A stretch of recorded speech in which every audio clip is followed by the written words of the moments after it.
How's it going, everybody? It's Stas here. Welcome back to another video. So in today's video, I'm going to be going over the market's performance, taking a look at the Dow Jones, the S&P 500, and the NASDAQ. I'm also going to be going over what I personally did today in the markets, as well as some stocks and ETFs that I'm watching and looking to trade right now as we're turning the corner, wrapping up here the month of January in 2020. But before we do get into all of that, all I ask from you is to simply go down below for me and hit the like button if you enjoyed this video. If you don't, that's okay. Don't hit the like button. But if you find value, hit that like button for me, and also consider subscribing to the channel if you want to see further content like this, market breakdowns, me breaking down individual stocks and going over what I'm personally doing in the stock market, which I upload content on that every single day here on this channel. And if you want to be further connected with the Strive Smart community,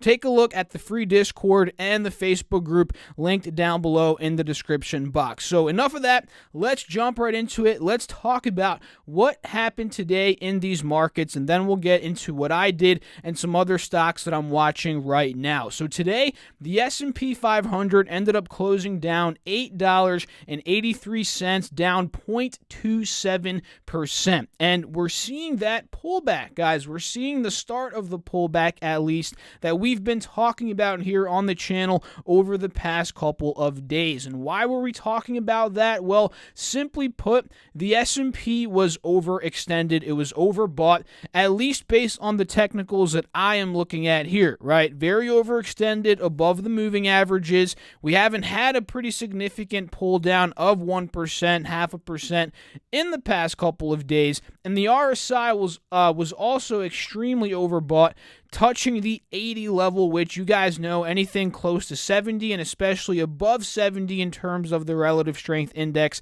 that is very overbought. So these are some things that led us to believe, yeah, there might be a little pull down, something healthy, and that is what we're seeing today. And in my opinion, we may see a little bit of a further pull down here, maybe down to about that 50 SMA, putting it about 10, 15 points lower to, from where we are now. But either way, we may not see that. We may see it. And from here, we can see whether or not the uptrend is going to continue. Basically, if it ends up holding this and popping, obviously that will be the continuation of the uptrend. And if it broke that 50 SMA, there could be some more selling, but honestly, I don't see that happening in the short term, at least, unless we got some extremely negative news, some shocking news, something that would shake up the market, pump some fear into the market. Then maybe we'd see that drop. But honestly, I'm not seeing that.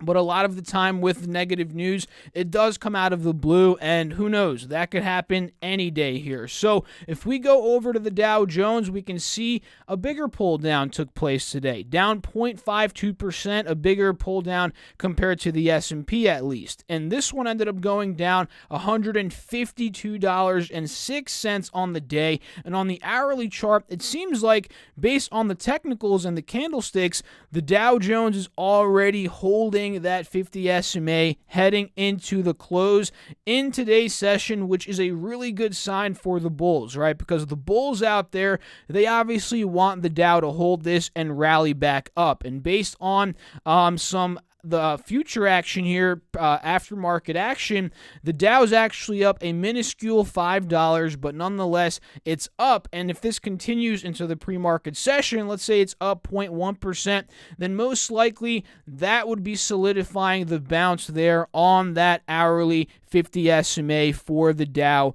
Jones. That's pretty much it, really, for the Dow and the S&P. Just a pull down. The Dow seems like it has found a bottom in the short term, but the S&P, on the other hand, it seems like it could maybe fall a little bit more. Now, if we take a look at the NASDAQ, this actually sold off, what was this? Was this yesterday? These are the futures. We saw that little sell-off on the 20th heading into the 21st, and today, let me pull up my Yahoo Finance app very quickly for you guys to see exactly where the NASDAQ ended up closing. But today, the NASDAQ ended up going down 0.19%, down about 18 points. So it ended up closing red, but if we pull up this 5-day, 5-minute, we can see we're already getting that cup little breakout pattern here, and it seems like we are holding a higher low at about 91.50. So this one seems like it's already recovering from that pull down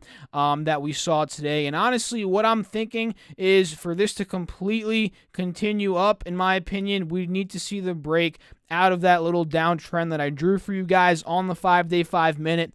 And honestly, on the hourly chart, like we looked at for the Dow and the S&P, the NASDAQ is still in an uptrend. We pulled down, we held a higher low, we hit an all-time high. Now we're just in this funky spot from where we saw a little pull down today. And again, if we break that little downtrend as indicated here by that red trend line you guys see, I think that would be what we need for a breakout for the NASDAQ. And hey, maybe at that point we hit another all-time high. So in terms of technicals, that's what the markets are looking like right now. That's kind of the breakdown of what happened. Overall, this is just a healthy little pull down, and it's not anything extreme. It's just a 0.3%, 0.5% roughly across the three major indexes, which I view as healthy. And if it were to get worse, obviously we'll talk about it on this channel, and we'll then reanalyze and maybe make a plan, an adjusted plan based on if it were to sell off. So let me know down below, or sell off more at that. So let me know down below in the comments, what do you guys think about the markets in general? Are we going to see a further pull down? Do you guys have put options here, or do you think we'll simply bounce from here and continue hitting all-time highs and continue this insane rally? And speaking of the market's performance, I believe just in 2020 itself alone, I think the S&P, don't quote me on this, it's a rough from my memory here, has gone up roughly 3 to about 4% already in this year, which is insane. So do you guys see this continuing, or do you see it pulling down even further? Let me know down below in the comments. So what did I do today? Well, today, guys, as you read in the title of today's video, it was an insane day because the three stocks that I'd say comprise a lot of my swing portfolio, well, they did before today, and I'll tell you guys what happened today in a little bit, but the three stocks, they absolutely crushed it. Today was one of those days where the market, again, like we just went over, was down, but these three swings, I nailed them out of the park, and I'm sure a lot of you guys did as well if you were doing your own research.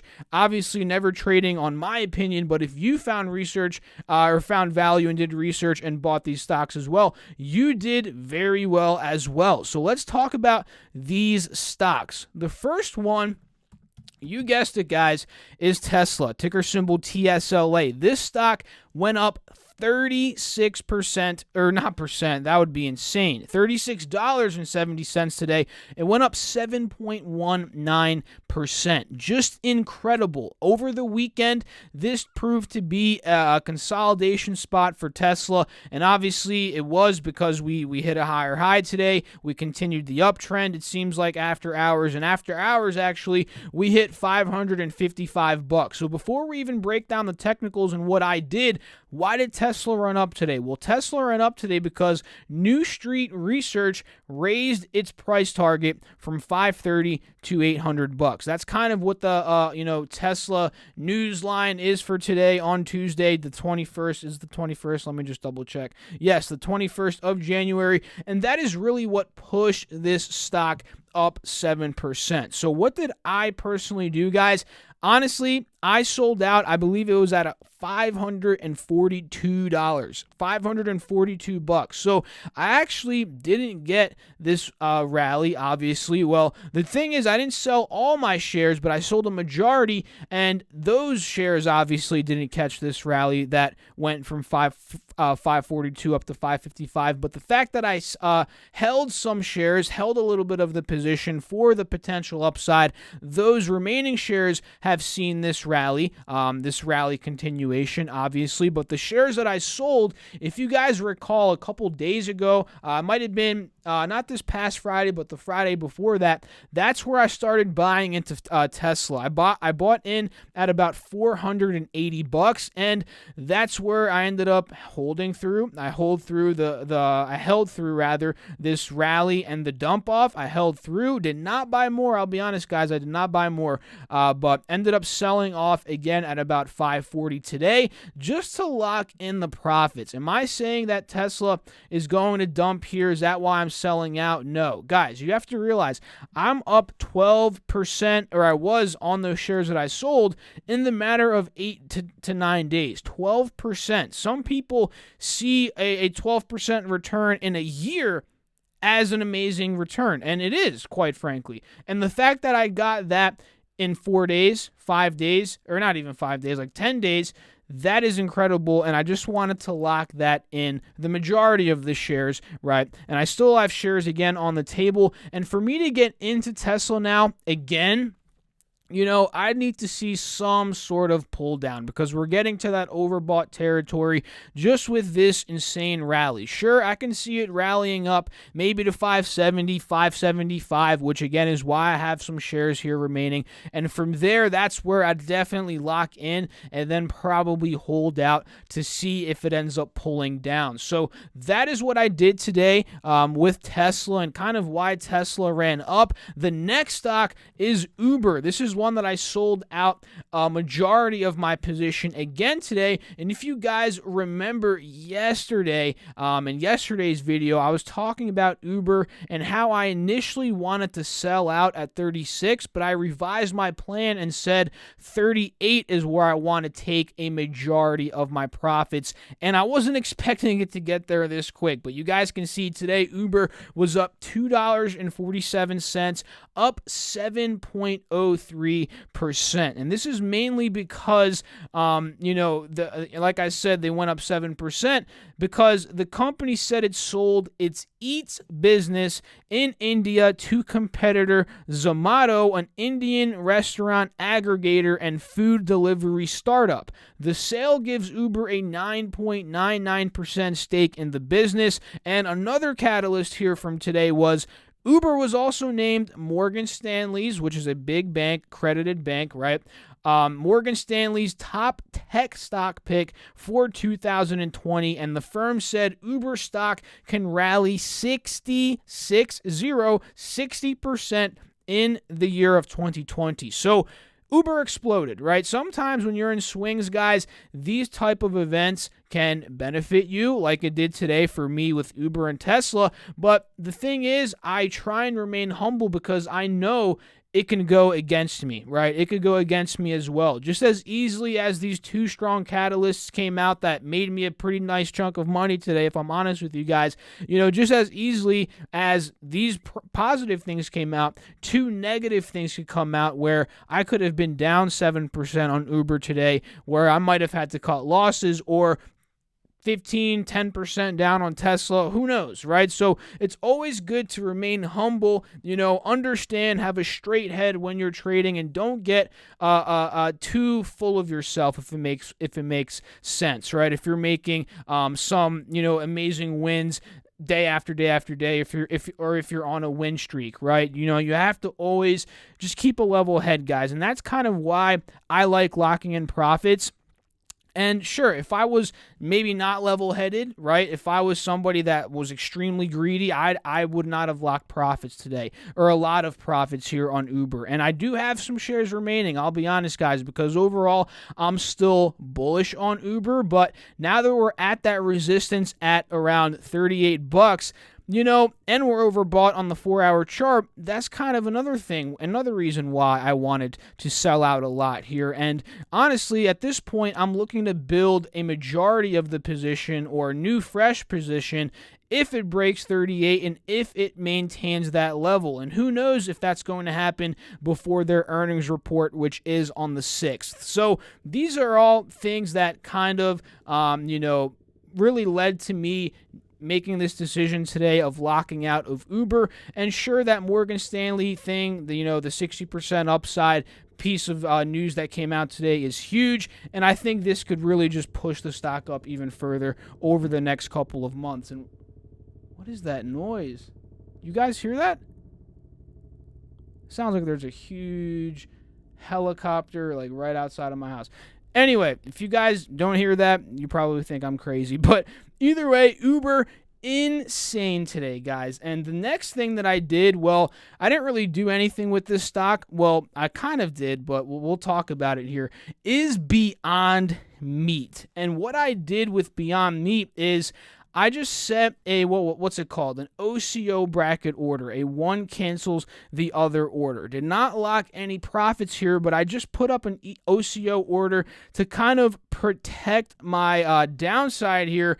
And also, if it pops up to my limit sell target tomorrow, I'd be able to lock in profits. And let me explain why I didn't sell out of Beyond Meat today, although it was up $20, up 18% today, which, again, is just insane, right? So I didn't lock in because I'm liking how fiercely this stock ended up breaking out of 125. And if you guys are in the Discord chat, which again is linked down below, you know that I was watching this 125 level, and if it were to actually fail here, that's where I was looking to lock in the profits completely. And if you guys don't know, I'm in Beyond Meat from about $108, and I actually wrote it the week prior from $94 all the way up to $135, which was an insane exit for me because I had a limit right there, and that was pretty lucky because you can see it peaked at $135. So I wrote it once, and then I entered again at about $108,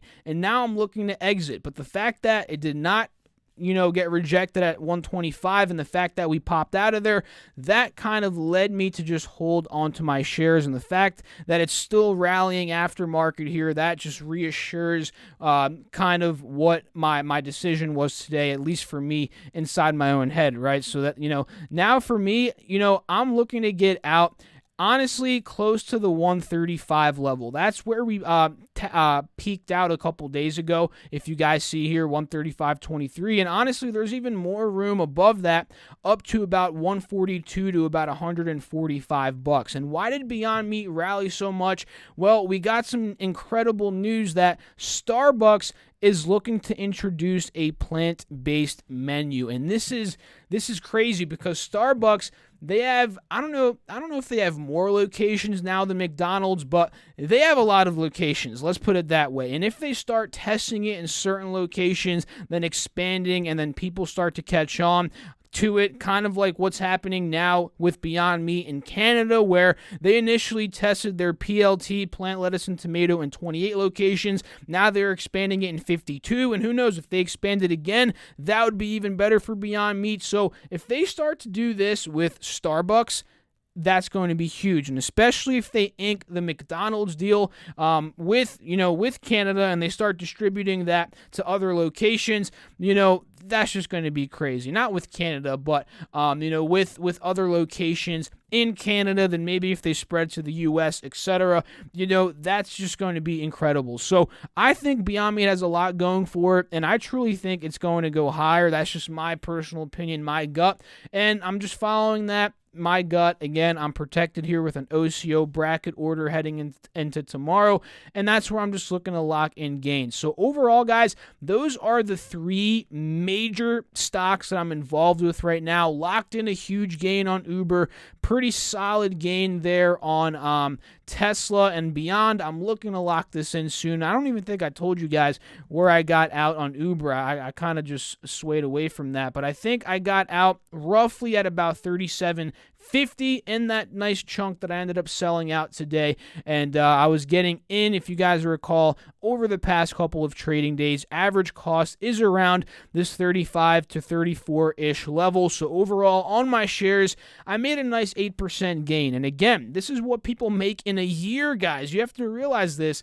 And the fact that I made that in a couple days, I have to lock that in and wait for another opportunity to get in, maybe if it dips, and we'll see what ends up happening there. So let me know down below in the comments, what are your thoughts on all of these different stocks that I'm involved with, my trades for the day? I'd love to know. Now, very quickly, guys, let's tackle and talk about some other stocks and ETFs that I'm watching right now. Starting off here with Target, ticker symbol TGT. And Target didn't necessarily do well today. They actually did pretty poorly, down 2.46% on the day, down almost $3 per share. And my idea here on Target is maybe pick up some shares in this weakness.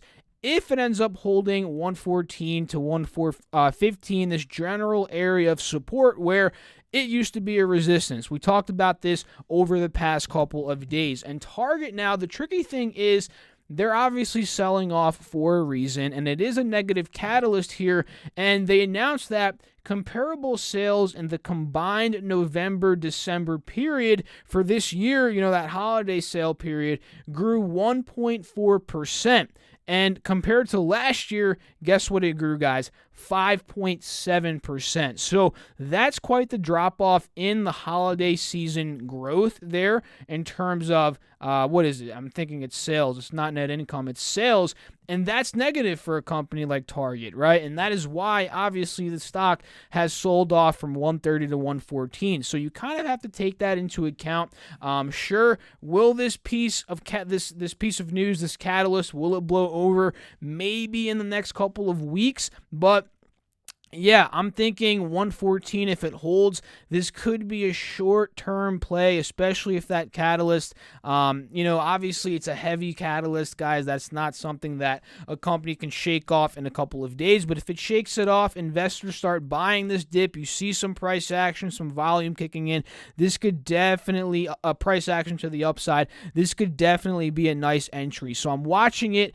Hawk mode here, guys. I'm watching it with both eyes heavily here every single day until I see that confirmation. And of course, I will let you guys know. So the next one here is going to be NIO stock. NIO stock is another one that I don't own in my swing account, but I own it in my long-term account. That this just goes to show, and I'll tell you guys in a couple of minutes here about NIO, it goes to show how quick the things, your positions can change in the stock market. We'll talk about that in a minute here. But with NIO, today was up 50 cents, up 10.71%, and it's back into the $5 range. This is insane, guys. And if you guys don't know why NIO has been crushing it, it is because they have a deal, a rumored deal of $1 billion of funding from GAC, and this is something that this company needs heavily right now as they are cash strapped, as they're burning money left and right. This $1 billion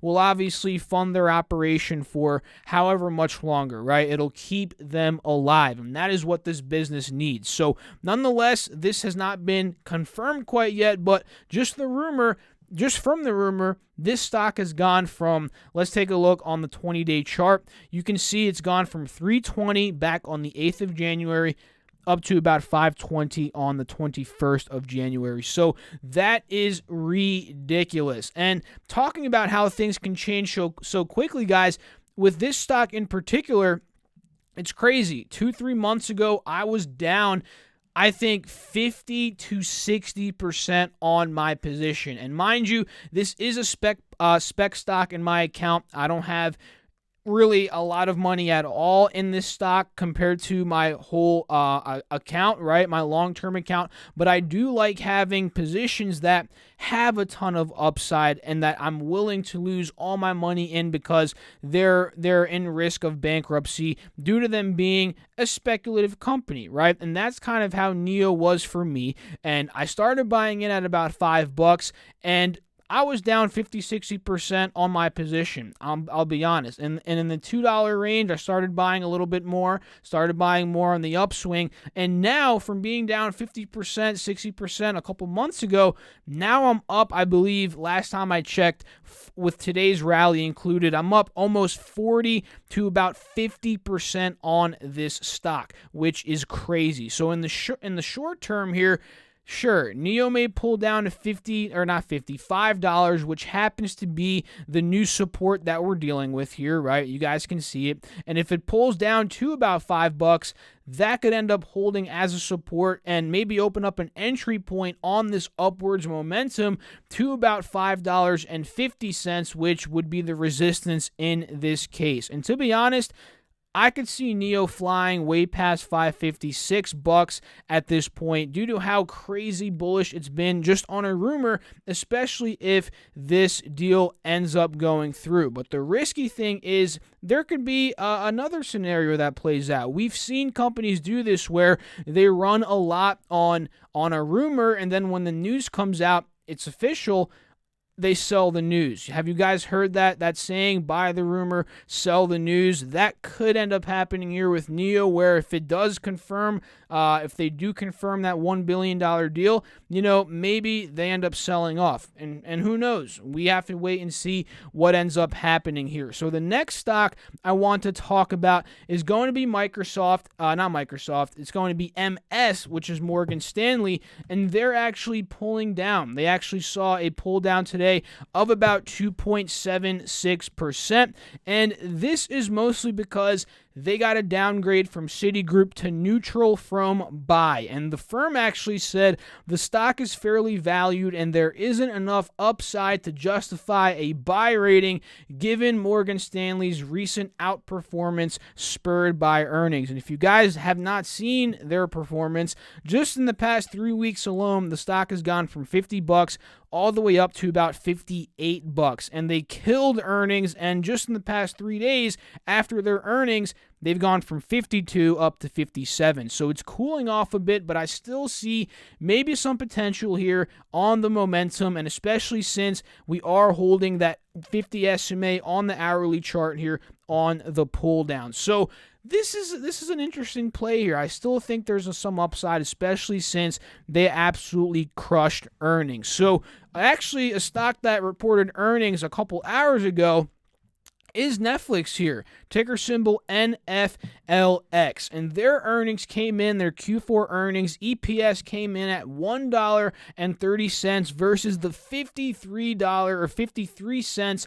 expectation, which is a blow out of the park, and their revenue came in at $5.47 billion versus $5.45 billion. And the thing is, guys, companies can manipulate their EPS numbers, and honestly, I haven't looked into this with Netflix in particular too deep, so I'm not sure if they're pulling some strings to make their EPS look amazing due to it coming in at 130 versus 50, and that's honestly something that I have to look in a bit more, but just take that into account here when looking at EPS. Not saying they did that, but saying there could be a chance here with that. And their guidance actually came in for Q1 EPS, and they're expected to do, based on their guidance for the next quarter, 1.66 EPS on revenue of $5.73 billion versus the street estimate of 1.18 EPS on revenue of $5.74 billion. So they're expected to really outpace what the street, and what that means is Wall Street is predicting for this quarter one, this next quarter here. And that could be why Netflix really is rallying up heavily, because what the market loves is guidance, and when guidance really outpaces what Wall Street expects, that's something good, right? That means management is executing and beating numbers. That is a good sign. So Netflix here, and you can see aftermarket, we're finally breaking above 340. This could be a play really tomorrow, I believe. And from 340, 350, we've talked about this before. 380 is the next major resistance that I'm seeing here. Sure, there's resistances in between that, but the goal for me would be to build a position 350, maybe 345-ish, maybe sell at about 360, which is a resistance that I'm seeing between where we are now and 380, then maybe build a little bit more at around 360 for the haul up to 380. So that's kind of what I'm thinking. Will we go there in a straight line? I doubt it. Honestly, nothing's impossible, but I doubt that. I think we can maybe rally up to 360, maybe 355, 360. Maybe from there we sell off. Maybe we rally back up from there. We just have to see. But I just think with these earnings, Netflix could be a nice play for tomorrow, maybe for the rest of this this week. So 2 more stocks before we end off this video. These are 2 requests from subscribers. The first one is McDonald's, guys, ticker symbol MCD. And this is one that it's been crushing it, let's be honest. From the bottom at about 193 a couple weeks ago, we've broken $200, 205, which were major resistances like we've been covering on the channel over the past couple of weeks. We broke above 210. Now we're testing the 212 to 213 level where it seems like McDonald's is seeing a bit of a resistance. And if we pop over here to the 1-hour chart, we can see it actually did pull down from about 212 to about 210, and we're holding that 50 SMA on the hourly chart, which is a positive sign that McDonald's wants to continue this uptrend here. So let me tell you guys some more thoughts on McDonald's here.